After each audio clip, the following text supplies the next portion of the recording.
In a developing country such as India, vulnerability assessment is considered as an important exercise to develop suitable adaptation projects and programs.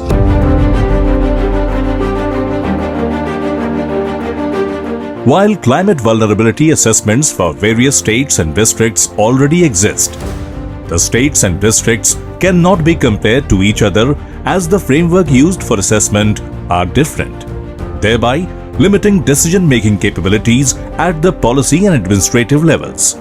This necessitated an assessment using a common vulnerability framework. This is important for prioritizing adaptation investments, developing adaptation programs, adaptation projects, and their implementation. So vulnerability assessment is one of the first steps in developing adaptation programs, projects, and schemes. Keeping this requirement in mind, Department of Science and Technology or DST and Swiss Agency for Development and Cooperation or SDC supported the development of a common framework for vulnerability assessment for the Himalayan region based on the latest Intergovernmental Panel on Climate Change or IPCC Assessment Report 5. This project was extended to all the 28 states and 7 union territories. Now the work has been completed and we hope that the results that have come out from these assessments will go a long way to help the state government initiating climate action at the local level.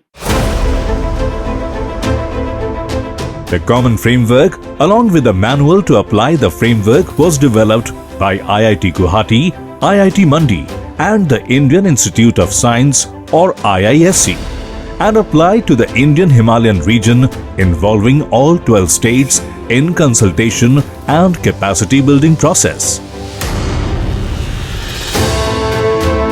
The exercise taken up for the Himalayan region has led to several positive developments like prioritizing and implementing climate change adaptation actions.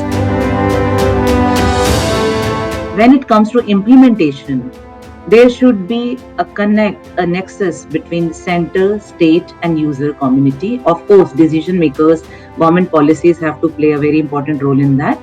So in totality, holistically, if we see, it's a big chain. We have started the action. Now we have to see how the action is completed with other players in the ballgame. The effort has been rolled out under the National Mission for Sustaining the Himalayan Ecosystem or NMSHE, one of the 2 national missions on climate change that DST is implementing. This national level vulnerability report has identified 8 states in India as highly vulnerable to climate change. The states Jharkhand, Mizoram, Odisha, Chhattisgarh, Assam, Bihar, Arunachal Pradesh and West Bengal, mostly in the eastern part of the country, would require prioritization of adaptation interventions. Vulnerability scores of all the districts or all the states in India, they lie within a very small range. What we find is that in Assam, Bihar and Jharkhand, in these 3 states, more than 60% districts of these 3 states, they are in the category of highly vulnerable districts. It helped develop an all-India district-level current climate vulnerability profile, identification of states with a large number of highly vulnerable districts and major drivers of vulnerability in the districts. All India vulnerability maps are prepared. The report also indicates that all states must deal with concerns related to vulnerability. The participants who were nominated by the government departments worked with us closely in developing the vulnerability profiles of their states and districts. And in the process, this led to hands-on training and also capacity building of the participants. And today, if they wish to, they can even conduct the vulnerability assessment within their own state at multiple scales, such as district, block, village, etc., depending upon the state's need and the priorities.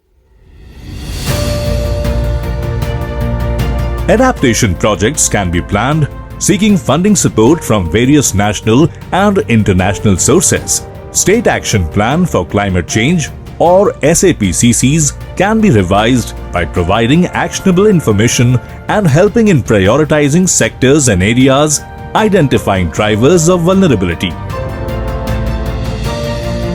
It will contribute to reporting under Paris Agreement and help planning and implementation of National Adaptation Plan, monitoring and evaluating them, formulating policies and programs, and enhancing resilience of socio-economic and ecological systems.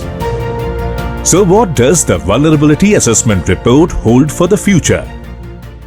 The assessments can further be used for India's reporting on the nationally determined contributions, these NDCs, under the Paris Agreement. And finally, these assessments will support India's National Action Plan on Climate Change. This is because they provide an evaluation framework and a basis for the formulation of policies, of plans and programs for socioeconomic systems and ecological regions at risk. This report could in future lead to development of common framework, methodology and guidelines for an overall risk assessment of all states to enable robust adaptation planning for the entire country.